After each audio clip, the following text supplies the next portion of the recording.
ഈ പ്ലേ നടക്കുന്നത് December 1170 കാൻറ്റർബറിയിലാണ്. Canterbury ടൈൽസിൽ നമ്മൾ ഈ ഒരു സിമിലർ ആയിട്ടുള്ള ഒരു കാര്യം പറഞ്ഞിരുന്നു. ദെൻ ആർച്ച് ബിഷപ്പ് തോമസ് ബക്കറ്റിൻ്റെ അവസാന ദിവസങ്ങളെ ആർച്ച് ബിഷപ്പ് തോമസ് ബക്കറ്റിൻ്റെ അവസാന ദിവസങ്ങളെ അടയാളപ്പെടുത്തുന്ന അല്ലെങ്കിൽ അതിനെക്കുറിച്ച് പറയുന്ന ഒരു ഡ്രാമയാണിത്.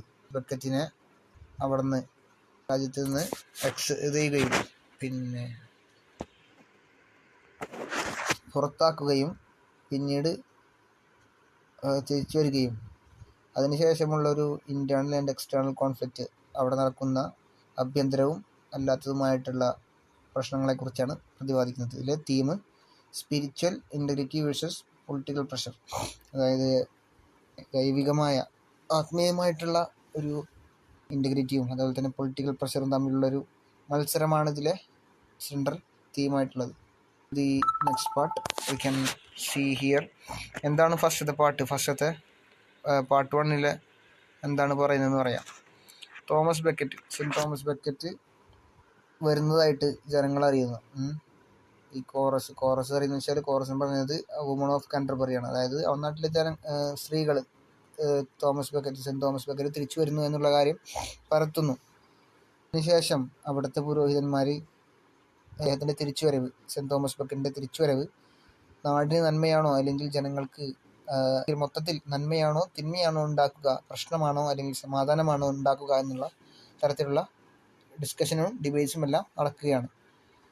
ഒരു മെസ്സഞ്ചർ വരുന്നു. അവിടെ പറയുന്നതെന്ന് വെച്ചാൽ ബക്കറ്റ് തിരിച്ച് വരുന്നു എന്ന് പറയുന്നു. അങ്ങനെ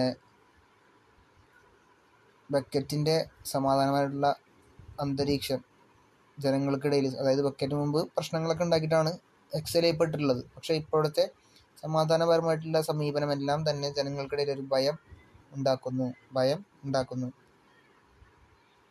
അങ്ങനെയാണ് സെൻറ്റ് തോമസ് ബക്കറ്റിൻ്റെ അടുത്തേക്ക് നെക്സ്റ്റ് പ്ലോട്ടിലാണ് പറയുന്നത്, നെക്സ്റ്റ് സീനിൽ ആയിരിക്കും. പിന്നെ 4 ടെംപ്റ്റേഴ്സ് വരുന്നുണ്ട്. ഇത് മെയിൻ പോയിൻ്റാണ്. 4 ടെംപ്റ്റേഴ്സ് വരുന്നുണ്ട്. അപ്പോൾ അതിൽ ഫസ്റ്റത്തെ ആൾ സേഫ്റ്റിയും പ്ലഷറും എൻഷുർ ചെയ്തിട്ടാണ് വരുന്നത്. സേഫ്റ്റിയും പ്ലഷറും. രണ്ടാമത്തെ ആൾ political alliance with the king, അതായത് രാജാവുമായിട്ട് രാഷ്ട്രീയപരമായ ഐക്യം അല്ലെങ്കിൽ രാഷ്ട്രീയപരമായി രാജാവിനോടൊപ്പം ചേർന്ന് പ്രവർത്തിക്കാൻ. മുമ്പ് അത്തരത്തിലായിരുന്നില്ല ബക്കറ്റിൻ്റെ പ്രവർത്തനങ്ങളും സമീപന രീതികളൊന്നും അത്തരത്തിലായിരുന്നില്ല. പക്ഷേ ഇത്തവണ രാജാവിനോട് ചേർന്ന് പ്രവർത്തിക്കാനുള്ള ഒരു ആശയവുമായിട്ടാണ് രണ്ടാമത്തെ ടെംപ്റ്റർ വരുന്നത്. മൂന്നാമത്തെ ടെംപ്റ്റർ വരുന്നത് എങ്ങനെയാണെന്ന് വെച്ചാൽ രാജാവ് പറയുന്നത് അല്ലെങ്കിൽ ജനങ്ങൾക്ക് എതിരായിട്ടുള്ള അല്ലെങ്കിൽ നിലവിലെ ഭരണകൂടത്തിനെതിരായി പ്രവർത്തിച്ചുകൊണ്ട് പിന്നെ പവർ നേടിയെടുക്കുക എന്നുള്ളൊരു ടെംപ്റ്റേഷനുമായിട്ടാണ് വരുന്നത്. നാലാമത്തേത് മാർട്ടിർഡം, അതായത് രക്തസാക്ഷ്യം വഹിച്ച് വ്യക്തിപരമായിട്ടുള്ള ഒരു ആത്മാഭിമാനം നേടിയെടുക്കുക. ഇത്തരത്തിലുള്ള 4 ടെംപ്റ്റേഷൻസുമായിട്ടാണ് 4 ടെംപ്റ്റേഴ്സ് വരുന്നത്. ഓക്കെ, ഇതിൽ ഏറ്റവും ഡേഞ്ചറസ് ആയിട്ടുള്ള ടെംപ്റ്റേഷൻ നാലാമത്തേതായിട്ട് ബക്കറ്റ് കാണുന്നു. ഓക്കെ, ഏറ്റവും ഡേഞ്ചറസ് ആയിട്ടുള്ള ടെംപ്റ്റേഷൻ നാലാമത്തേതായിട്ട് ബക്കറ്റ് കാണുന്നു. ബാക്കിയുള്ളതെല്ലാം ബക്കറ്റ് തള്ളുന്നു. കാരണം ഡിവൈനായിട്ടുള്ള കാര്യങ്ങൾ നേടാനും സ്പിരിച്വൽ ഗ്രോത്ത് നേടാനും നാലാമത്തേതാണ് ഏറ്റവും നല്ലതെന്ന് അദ്ദേഹം മനസ്സിലാക്കുന്നു. ഇൻ്റർലൂഡായിട്ട് ഇതിൽ വരുന്നത് ബക്കറ്റിൻ്റെ ക്രിസ്മസിലെ സെർമൺ എന്ന് പറഞ്ഞാൽ എന്താ പറയുക, ചർച്ചിലേക്ക് ഉണ്ടാവില്ലേ നമ്മളെ ധ്യാനമല്ലല്ലോ, എന്തായാലും രാവിലെ ചർച്ചിലേക്ക് ഉണ്ടാവില്ലേ ആഹ്വാനം. അങ്ങനെ ഇത് നടക്കുന്നത് സെൻറ്റ് തോമസ് ബക്കറ്റിൻ്റെ സെർമൺ നടക്കുന്നത് ക്രിസ്മസ് ഡേയിലാണ്. Part 1 and 2 on Christmas day. Okay, Christmas day. മാർട്ടിർഡത്തിനെ കുറിച്ചാണ് അദ്ദേഹം അതിൽ സംസാരിക്കുന്നത്. അതേപോലെ തന്നെ ആത്മീയമായിട്ടുള്ള അല്ലെങ്കിൽ ദൈവിക ബലി അല്ലെങ്കിൽ സ്വയം അർപ്പണം, അതിനെക്കുറിച്ചൊക്കെയാണ് ഡിസ്കസ് ചെയ്യുന്നത്. And challenges the congregation to reflect on spiritual purpose. Okay, ബക്കറ്റിൻ്റെ വരാൻ പോകുന്ന ഭാവിയെക്കുറിച്ച് അല്ലെങ്കിൽ മാർട്ടിർഡത്തിനെ കുറിച്ചായിരിക്കാം സൂചിപ്പിക്കുന്നത്. അതിനെ അക്സെപ്റ്റ് ചെയ്തുകൊണ്ടുള്ളൊരു സംസാരമാണ് ഇവിടെ ഉണ്ടാകുന്നത്. ഓക്കെ, ആൻഡ് ദെൻ എങ്ങനെയാണ് പാർട്ട് 2 ടെൻഷൻ, അതായത് ഇതിൻ്റെ ക്ലൈമാക്സിലോട്ട് എത്തുകയാണല്ലോ. അപ്പോൾ തോമസ് ബക്കറ്റിൻ്റെ കാര്യങ്ങളൊക്കെ എങ്ങനെയാണ് രൂപപ്പെടുന്നത് പറയുന്നത്. കത്തീഡ്രലിൽ അഭയം പ്രാപിക്കാനായിട്ട് പ്രീസ്റ്റുമാർ ബക്കറ്റിനെ വാൺ ചെയ്യുകയാണ്. പക്ഷേ അദ്ദേഹം അദ്ദേഹത്തിൻ്റെ വിധിയെ സ്വീകരിക്കുന്നുവെന്ന മട്ടിൽ രക്ഷപ്പെടാനോ അവിടെ നിന്ന് ഓടിപ്പോവാനോ തടയാനോ ഒന്നിനും തന്നെ നിൽക്കുന്നില്ല. അങ്ങനെയാണ് ജനങ്ങൾ എന്താവുന്നത്, വീണ്ടും പരവശരാകുന്നത്. അവർക്ക് ഭയപ്പാടും മനസ്സിൽ വരുന്നുണ്ട്. അങ്ങനെ ഈ ഒരു നാടകത്തിൻ്റെ ഇൻറ്റൻസിറ്റി, സ്പിരിച്വൽ പ്രഷറൊക്കെ എന്ത് ചെയ്യുന്നു, സ്പിരിച്വൽ ഇൻറ്റൻസിറ്റിയും പ്രഷറും കൂടുന്നു ഇതിൻ്റെ. അങ്ങനെയാണ് നൈറ്റ് എന്ന് പറഞ്ഞാൽ യോദ്ധാക്കൾ അവിടെ വരുന്നത്. യോദ്ധാക്കൾ എന്ന് വെച്ചാൽ നൈറ്റ് എന്ന് പറഞ്ഞാൽ രാജാവിൻ്റെ പ്രത്യേക പദവി, രാജാവ് നൽകിയിട്ടുള്ള പ്രത്യേക പദവിയാണ്. അത് കിട്ടുന്ന ആളുകൾ അവിടെ വരുന്നത്. 4 നൈറ്റുമാർ ബക്കറ്റിനെ മുമ്പിൽ വന്നിട്ട് ബക്കറ്റ് അവരെ ചതിച്ചു അല്ലെങ്കിൽ രാജാവിനെ ചതിച്ചു എന്ന രീതിയിൽ സംസാരിക്കുന്നു. പക്ഷേ ബക്കറ്റ് കോംപ്രമൈസ് ചെയ്യാതെ വളരെ സമാധാനത്തോടെയാണ് നിൽക്കുന്നത്. പിന്നെ ജനങ്ങളും അതുപോലെ തന്നെ പ്രീസ്റ്റുമാരും ഒക്കെ തന്നെ ഇങ്ങനെയൊക്കെ പറഞ്ഞെങ്കിൽ കൂടി അദ്ദേഹം അദ്ദേഹത്തിൻ്റെ നിലപാടിൽ ഉറച്ചു നിൽക്കുന്നു.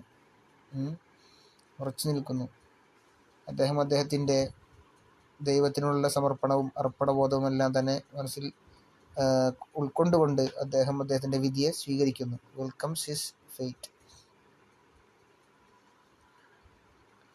ആൻഡ് ദെൻ കത്തീഡ്രലിൽ വെച്ച് നൈറ്റ്സ് ബക്കറ്റിനെ എന്ത് ചെയ്യുന്നു, വധിക്കുന്നു. ഈ ഒരു ആക്ട് ഭയങ്കര ബ്രൂട്ടലാണ്, വയലൻ്റ് ആണ്. എന്താണെന്ന് വെച്ചാൽ ബക്കറ്റിനെ വധിക്കുന്ന ഒരു ആക്റ്റാണിത്. പക്ഷേ ബക്കറ്റ് ഒരു തരത്തിലും റെസിസ്റ്റ് ചെയ്യുന്നില്ല. ഈ ഒരു മരണം സേക്രഡായിട്ടും വളരെ പവിത്രമായിട്ടും അർപ്പണബോധത്തോടെ അല്ലെങ്കിൽ സ്വയം അർപ്പിക്കുന്ന രീതിയിലാണ് ഇവിടെ പോർട്രേ ചെയ്യുന്നത്. അദ്ദേഹത്തിൻ്റെ മരണത്തെ തടുക്കാൻ കഴിയാത്തതിൽ വിഷമിച്ചുകൊണ്ട് ജനങ്ങൾ വിലപിക്കുന്നുണ്ട്. Chorus laments.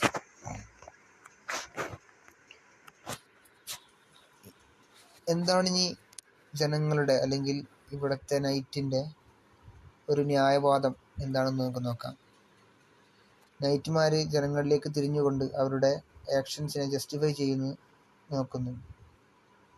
പൊളിറ്റിക്കൽ സ്റ്റെബിലിറ്റിക്ക് വേണ്ടിയും അതുപോലെ തന്നെ രാജാവിനോടുള്ള ആത്മാർത്ഥതയും അനുസരണയുമാണ് തങ്ങളെ കൊണ്ട് ഇത് ചെയ്യിപ്പിച്ചതെന്ന് അവർ വാദിക്കുന്നു. ഈയൊരു പ്രസംഗം അല്ലെങ്കിൽ ഈയൊരു സംസാരം നമ്മുടെ പ്ലേയുടെ ആംബിഗ്വിറ്റിയെ കൂട്ടുന്നു. അതെന്ന് വെച്ചാൽ എന്താ പറയുക, എന്ന് പറഞ്ഞാൽ ആംബിഗ്വിറ്റിയെ കൂട്ടുന്നു.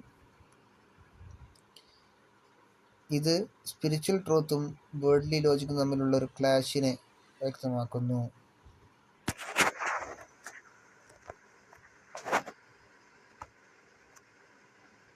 And final reflection and legacy.